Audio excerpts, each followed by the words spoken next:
At last রান্না শেষ করলাম, যদিও দেরি হয়ে গেছে। খাবো।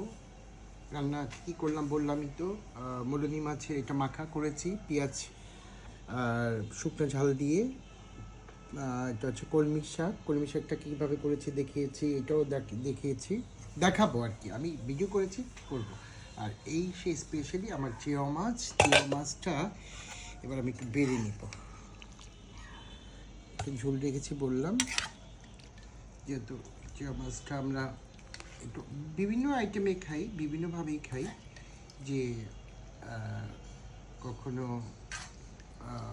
দু পেঁয়াজা খাই, কখনো সবজি দিয়ে খাই, ভ্যারাইটিসভাবে খাই। এটা আমার খুব ফেভারিট মাছ, খুব খুব খুব ফেভারিট মাছ। যাই হোক, এখন খাবো আর আপনাদের সাথে শেয়ার করব কী কী রান্না করছি। যেহেতু বাসায় আছি, বাসাটা একটু রান্নাবান্না করতে হয়। আর অনেকে প্রশ্ন করেন ভাবি নাই, ভাবি নাই। ভাবি অবশ্যই আছে। ভাবি তৈরি, মানে সব কিছু রেডি করে দেয়, আমি রান্না করি, আমি রেডি করি, ভাবি রেডি করে। এবং ভাবি হয়তো ভাতটা নামায় বা ডালটা নামায়, আমি আবার একটু বাসায় থাকলে রান্না সবসময় তো ভাবি রান্নাবান্না করে। কারণ আমার বাসায় এভরিডে অনেক গেস্ট আছে, আমার আত্মীয় স্বজন ভরা।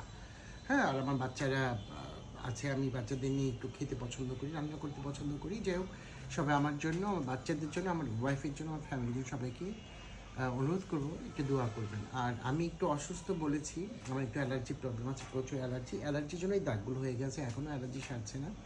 মাঝখানে একটু বুকে ব্যথা ছিল, তার মধ্যেও মানে কাজ করছি না এখনও। তার মধ্যে রান্নাবান্না করে বাসার সময় মানে টাইম পাস করছে আর কি, যেটাকে বলে। যাই হোক, আমার জন্য দোয়া করবেন। চিরে আমি কাজে ফিরবো, আপনাদের চোখ রাখবেন। Thank you.